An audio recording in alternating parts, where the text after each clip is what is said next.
Hello, this is UCL Uncovering Politics, and this week we're looking at legacies of armed conflict in Northern Ireland. How are punishment attacks today connected to the violence of the past?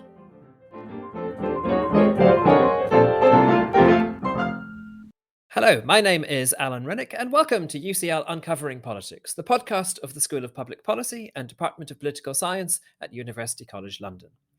Northern Ireland experienced 3 decades of violence from the late 1960s to the late 1990s. Thousands of people were killed, injured, or bereaved. The so-called Troubles were brought to an end by the Belfast or Good Friday Agreement of 1998, an accord between the British and Irish governments and most of the main political parties in Northern Ireland that established new governing arrangements for Northern Ireland within the UK and set out how Northern Ireland might in future leave the UK and become part of a united Ireland if majorities both north and south of the border wanted it. In many ways, the 1998 agreement is a model peace settlement. Power-sharing government sputters but survives. Everyday lives have been transformed. Violence between the communities has almost ended. Yet many legacies of the past live on. Today, we're focusing on one of those, namely violence within communities, and in particular, punishment attacks meted out by paramilitary groups against people whom they accuse of criminal or antisocial behaviour. What explains the persistence of such attacks, and does that carry lessons for peace-building processes elsewhere? Well, 2 of my colleagues have just published a study exploring just these questions. Kristen Backe is Professor of Political Science and International Relations here in the UCL Department of Political Science and leads our Conflict and Change Research Cluster. She's also affiliated with the Peace Research Institute in Oslo, and she'll be a familiar voice to regular podcast listeners. Kit Rickard, meanwhile, is a PhD student in the department, as well as a research associate and teaching assistant, and again, a member of the Conflict and Change Research Cluster. He is just about to submit his doctoral thesis on how external states affect civil wars. And I'm delighted to say that Kristen and Kit join me now. So welcome to you both. And Kristen, could we start by setting the scholarly context of your study? What are the questions that drive your research generally, and how did those lead you to this particular study on Northern Ireland? Thank you, Alan, and thank you for having us. So my research in general is about political violence and contentious politics, political mobilization, dynamics of violence, institutions that can and cannot foster peace. And much of the research I've done in the last 10 years or so is about so-called post-conflict societies, many of which turn out to not be so post-conflict after all. And I began by examining dynamics of post-war state building in de facto states in Russia's near abroad, so quite far away from the context we're going to talk about today. And in so doing, I became interested in how non-state actors established themselves as authorities. And the research we'll talk about today, paramilitary group social control in Northern Ireland, builds on that interest in informal sources of authority. And there is a growing body of research that focuses on how rebels rule during wars, during conflicts, yet relatively little is known about the legacies of such wartime order. And that's where the interest here, or that's the motivating interest here. The research is part of a larger project on attitudes to peace in 3 post-war societies, Guatemala, Nepal, and Northern Ireland. And it's a collaborative project with Karin Dyrstad at the Norwegian University of Science and Technology and Helga Bindingsbø at the Peace Research Institute in Oslo. And central to the development of this, the Northern Ireland bit of this project is Kit, one of the brilliant PhD students I work with here at UCL. And I came into this project being interested in paramilitary group social control, but I wasn't quite aware of how much control they have until I started working with Kit. Interesting. So, Kit, let's move to you and think about this in relation to Northern Ireland. So can you fill us in a bit on the phenomenon that we're discussing here? Some of our listeners, I guess, won't be familiar with punishment attacks in Northern Ireland. Could you set out just what those are and how significant they are in Northern Ireland today? Yeah, great. So I think at this stage it might be helpful to use the definitions used by the police because as we discuss the phenomenon, we'll find that it is quite grey around the edges. So the police in Northern Ireland, known by their acronym PSNI, define a paramilitary style assault as an assault that's usually carried out by a loyalist or a Republican group on members of their own community. The assault will often involve major or minor physical injury to the injured party, typically involving a group of assailants armed with, for example, iron bars or baseball bats. And they define a paramilitary style shooting as resulting in the injured party being shot in the knees, elbows, feet, ankles, or thighs. And the motive is supposedly to punish the person for antisocial activities. Historically, the Republic, in Northern Ireland, you have Republican groups. These are those that seek to unite the North with the Republic of Ireland and break away from the United Kingdom. And you have loyalist groups, those that seek to retain the union with the United Kingdom. And I should also add, these are groups that wish to do so through force, through the use of organized violence. And so historically, the Republican groups were more likely to shoot as a punishment, and that's probably because they had more ready access to firearms. And this has become a kind of norm where when you look at the breakdown of these two types of punishment, they're not a perfect measure, but they're probably a good proxy for the activity across these either Republican or loyalist groups. The PSNI refer to antisocial activities, and this is a bit of a catch-all term and includes most petty crime you can think of, but also drug or drug dealing. Historically, paramilitary groups, especially the Republican ones, were very active in combating drug dealing. But of course, in recent years, they've been accused of being active or at least profiting indirectly from this drug trade. These are the kind of typical types of punishment, let's say, but they're really just a step in a ladder, and they're part of what is a bigger punishment system. So at the very lower end, it's very, very hard to measure. This can be a threat issued informally to someone to cease and desist or whatever. And at the very higher end, this can be an assassination, a murder, but it can also be exile from Northern Ireland, or at least from the community in which they're accused of committing a crime.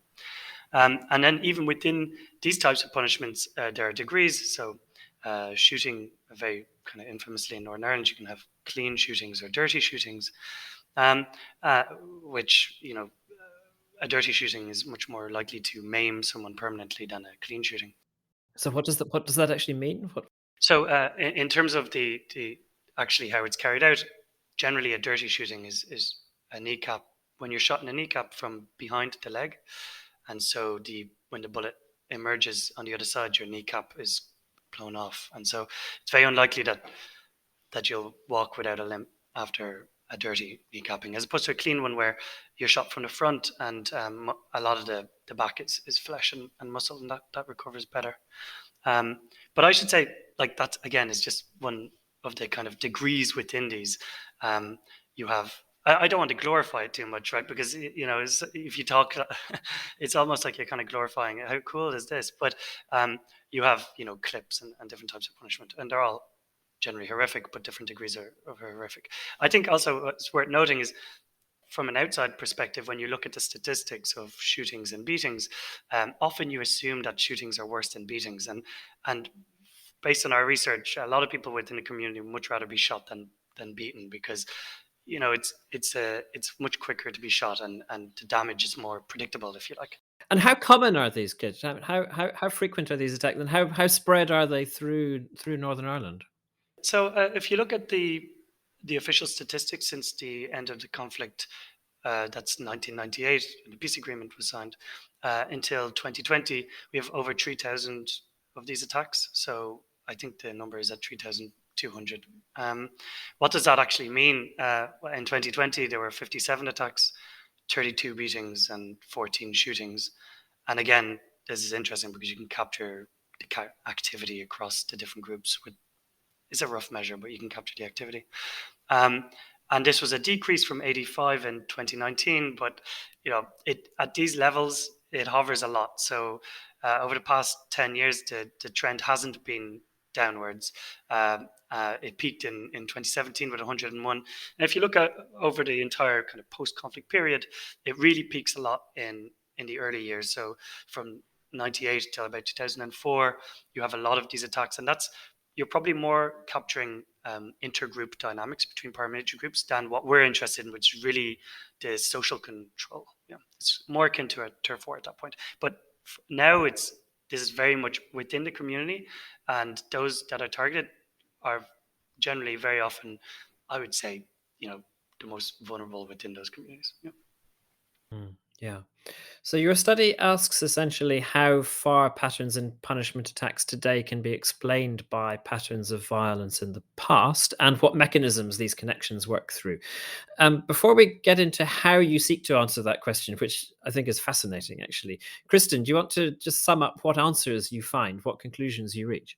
So just a brief sort of overview of what our argument is. So paramilitary groups in Northern Ireland are often seen as criminal groups, sort of plain and simple.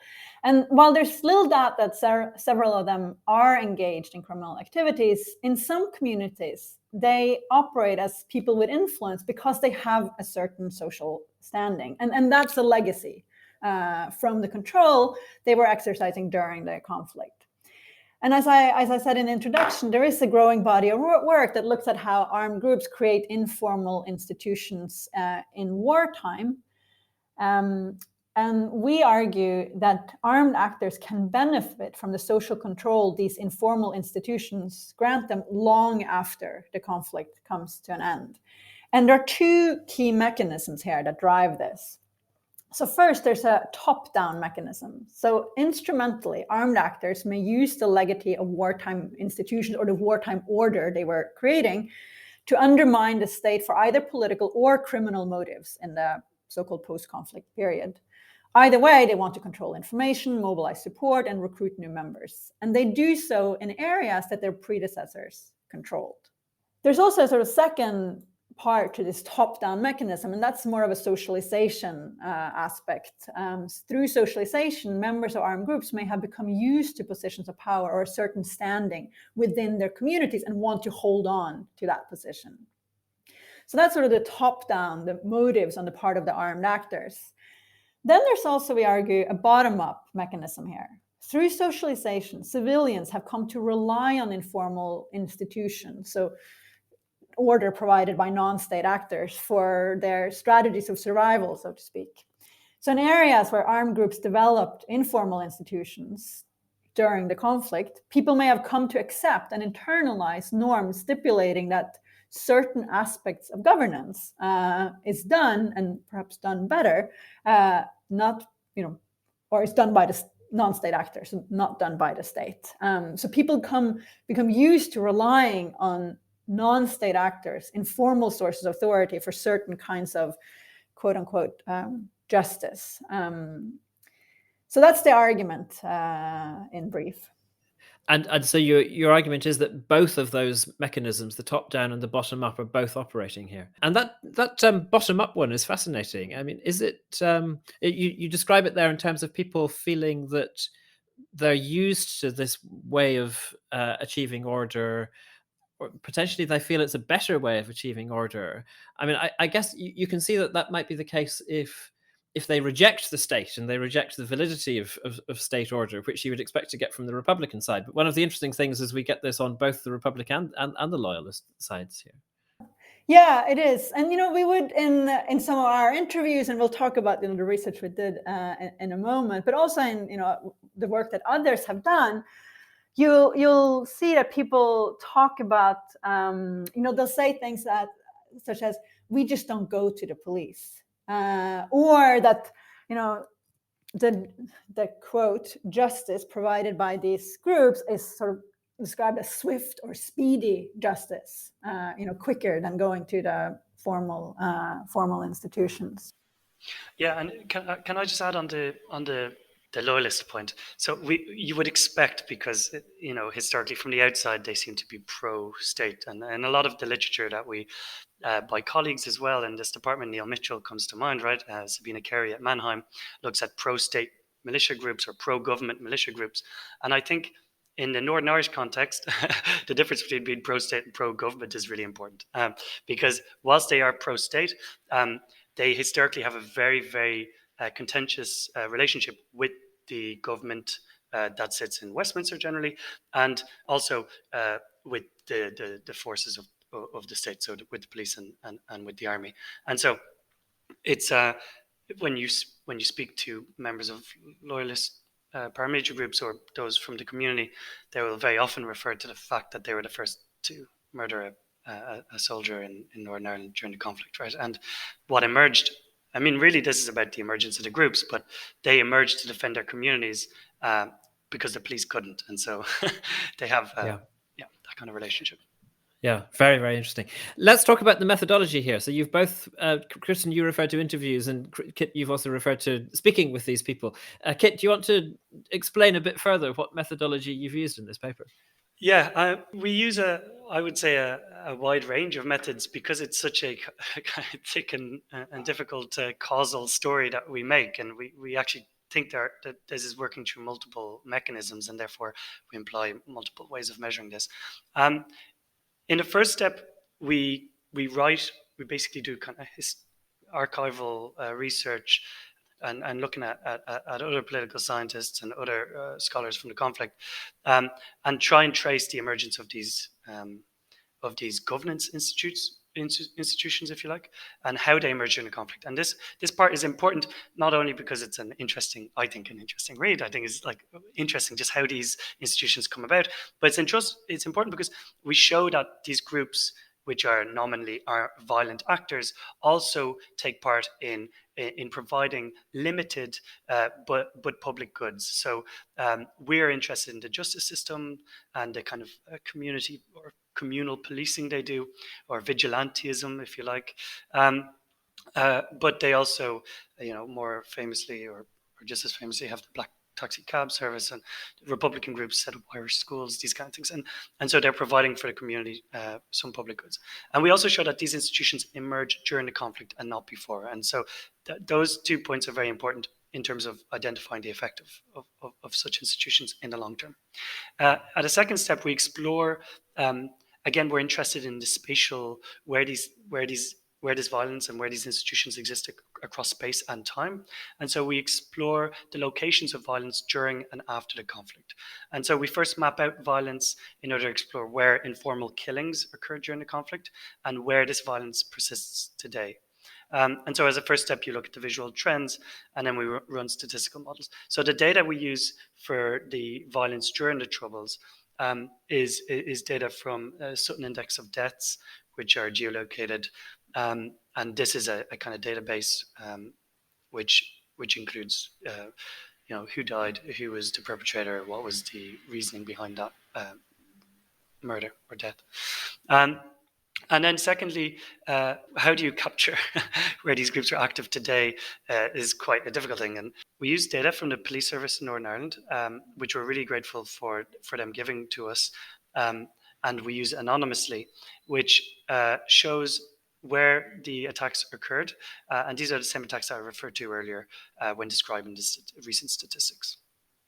So that's basically showing you that attacks that are happening today or since 1998 are happening in the same areas, essentially, as attacks that were happening before 1998.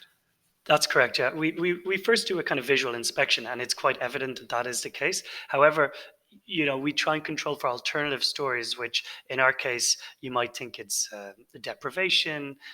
You might think that it's something to do with crime rates or just a composition of the community. And so we control for these, and we do find support. I mean, in this kind of multiple variables in a single regression model, like these are significant control variables. However, our indicator for where these institutions existed during the conflict, which is where these intergroup, intracommunal deaths occurred, is highly significant in both predicting whether or not an attack will happen in a post-conflict period, but also the intensity of those attacks.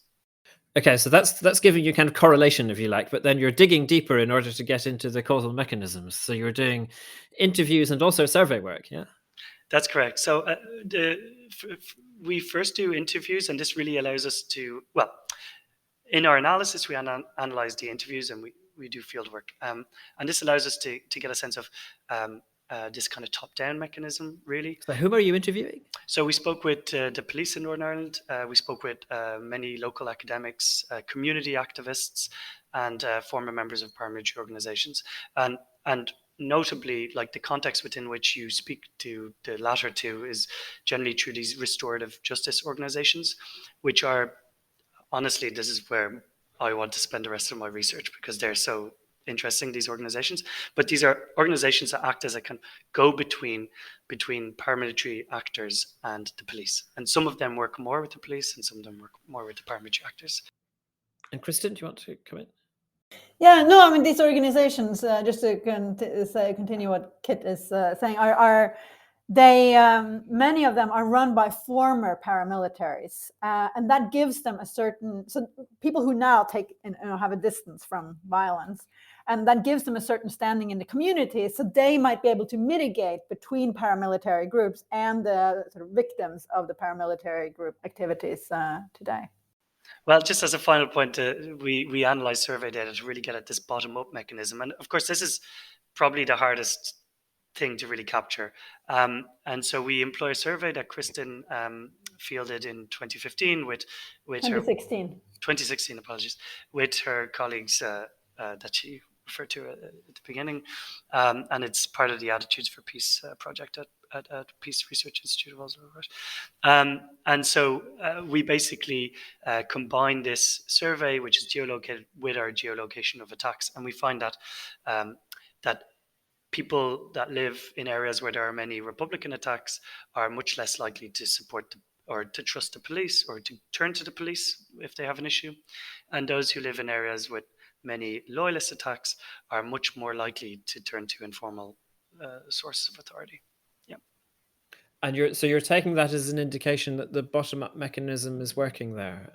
I mean, I guess I'm wondering if people are sort of reflecting what they're supposed to say these surveys as a result of top-down pressure. Yeah, I would say the survey alone doesn't do that. It's really the interviews and the fieldwork that allows us to make that link. So during the interviews and during the fieldwork, what we heard over and over was that there are people who use these attacks to delegitimize the police, right? And that's our top-down mechanism. But that there is also a folk memory in certain communities, often very small communities referred to as like bubbles. They're often just a couple of streets in urban and areas. And in these areas where they have this kind of folk memory, people come to expect, as Kristen referred to earlier, this fast justice, which is described as swift or speedy. Kristen? Yeah, I mean, in terms of the question you had, Alan, which is really, can you establish causality, through using the survey there? And you're right in that, it is correlational what we can point to there, which is why we're trying to throw what we can of different methods at it. Because, the proposition we're really testing is that if the geographic persistence of informal institutions from the conflict into the post-conflict period is also driven by civilian socialization, then civilians living in areas controlled by armed groups today are likely to rate informal authorities highly and be skeptical of formal authorities, right? So that's what we test. And we can't test the causality in that through the survey and the research design that we have here, which is why also these interviews, talking to people was really, really crucial here. And also the, really mapping out, what these institutions, what this kind of governance looked like during the conflict and what it looks like today. And do you find that people are willing to speak with you and willing to answer the questions that you want answers to, Kristen? Yeah, I mean, so there are different parts of it. I can talk a bit about the survey, and then I'll let Kit talk more about the field work that we did. So this is research that involves human subjects, so human beings, and I should say that as with all research involving human subjects, and particularly sensitive topics, we've gone through ethics processes to make sure that we're not doing any harm, that we're not putting people at risk, and that we only talk to people if they're willing to talk to us, right?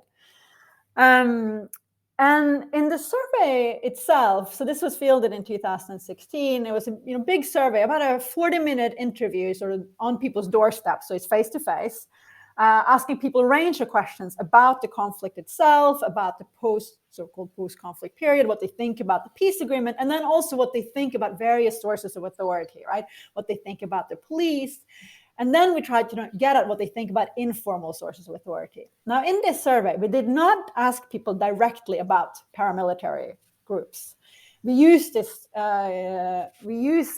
sort of more indirect way to try to get at what they think of informal sources of authority. And through pilots, tests of the survey instrument, we're pretty sure that we're able to capture, what we want. But the key measure we have for whether people in the study Kit and I have just published, for whether people are turning to formal or informal authorities, is an imagined scenario. So we ask people, a man lives in a neighborhood where there is a severe problem of antisocial behavior, such as vandalism, car theft. What would he do? And then we give the respondents a range of options of going to various sources of authority. It could be the police, it could be community organizations. And the question we use to get at how effective they think it would be to go to informal sources of authority is contact a member of the community who has influence.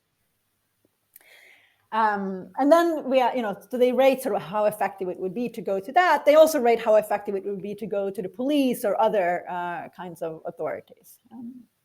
So in this survey, just because we were worried that people wouldn't respond to a question that was directly about paramilitary groups, we didn't ask them that. I should say we're doing another survey at the moment, which has been put on hold due to COVID, with another team of researchers at the University in Oslo and at the Peace Research Institute in Oslo.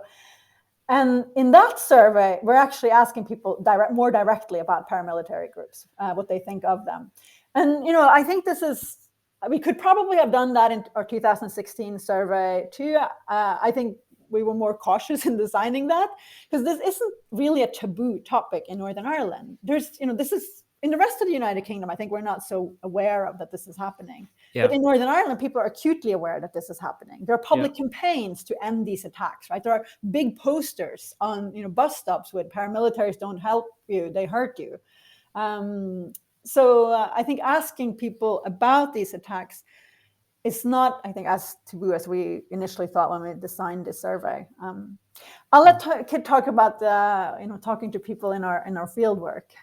In the interviews, just to add on the survey that we're doing at the moment, we also combine these direct questions with experimental questions, which allow us to ensure that there is that these are valid, like that we're getting that there isn't this desirability or a bias in people's responses. But so with the interviews, I mean, these communities are quite small, but I would say there are many voices that want to speak on behalf of them. And so in a sense, I think finding people to interview is not difficult, in the sense that many people will speak to you about the work they do in those communities, and the paramilitary influence that remains in Northern Ireland.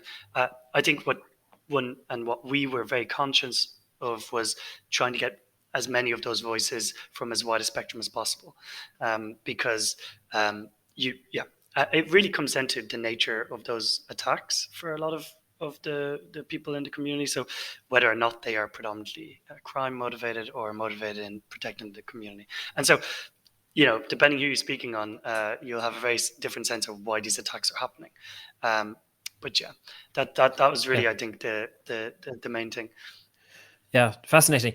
We're coming towards the end of the time, but before we finish, it would be really interesting to just get a sense of what are the lessons from this research. I guess both in terms of Northern Ireland, could peace building have been done better? Would that have produced a better outcome in terms of levels of violence?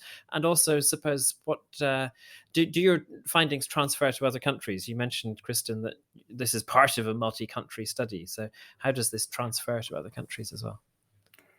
Yeah, maybe let's say something about the Northern Ireland bit first, and then we can talk about how it travels to other contexts. And we talk a bit about how to do that, in the paper we published. So the Good Friday Agreement has been hailed as an international model in many ways for peace agreements, and other peace agreements are modeled on it. Now, not everyone in Northern Ireland is happy about this peace agreement, but the violent conflict itself has not resumed, right? So you can see that as a success of this peace agreement.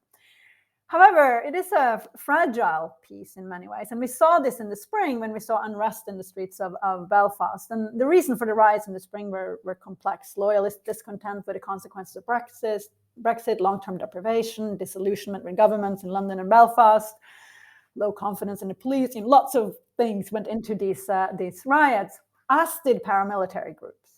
Now, it's not clear if the riots were orchestrated or they were spontaneous, but they were concentrated in areas that are controlled by loyalist paramilitary groups.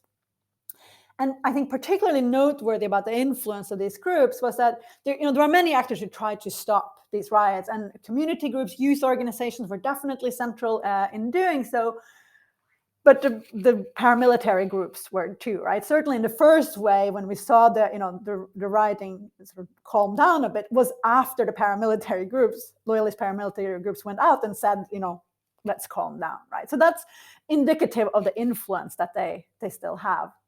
So I think our findings can point to the importance of post-war reform efforts, recognizing that both decommissioning and security sector reform require consideration of how wartime actors do or do not also govern, which is an aspect of post-conflict society that Northern Ireland in some ways is still struggling with, right?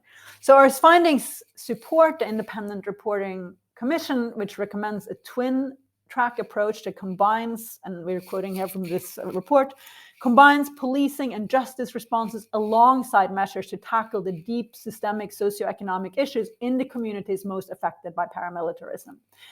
And importantly, I think our findings emphasize the sort of the socio side of persistent paramilitary control. Like there isn't just this top-down thing, there is also this, something to this bottom-up mechanism that we would like to, explore further. Now, Kit, do you want to say a little bit about how we think the findings travel? In terms of the extent to which they travel beyond Northern Ireland, while it wasn't the main aim of this research paper, we do outline 3 what we think are potential scope conditions, which may allow us to think of ways in which it is generalizable. The first is how the conflict ends. So in this case, you have what we like belligerents of the conflict, which remain on the scene, and they remain generally in these communities. Compare this to Sri Lanka, for instance, where you have a total defeat of the Tamil Tigers, you're unlikely to get, or less likely to get, this pattern potentially. The other is about state capacity. The United Kingdom is a strong state, and so we think that if this persists in this environment, it's likely to persist in weaker states. But again, that's something that we encourage a few more research on. And then finally is regime type, which I think is potentially the most interesting, because I initially thought, well, you don't expect this in a democracy. But I was told that, of course, maybe authoritarian states just wouldn't allow these dissenting voices to persist in a way that democracies actually do, right? So the United Kingdom can't just go in and remove these voices. So that I think is how we speak to it. Fascinating. Well, that's been so interesting. Kit and Kristen, thank you so much for that conversation. I wish we could talk longer, but as ever, the clock is against us on the podcast. And I can strongly recommend the article, which is called Legacies of Wartime Order, Punishment Attacks and Social Control in Northern Ireland by Kit Rickard and Kristen Backe. And it appears in Security Studies, just published in October of this year.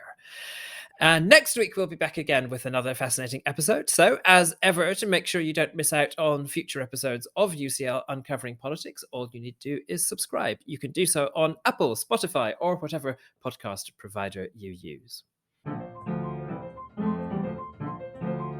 I'm Alan Rennick. Our producer is Abby Turner. Our theme music is written and performed by John Mann. This has been UCL Uncovering Politics. Thank you for listening.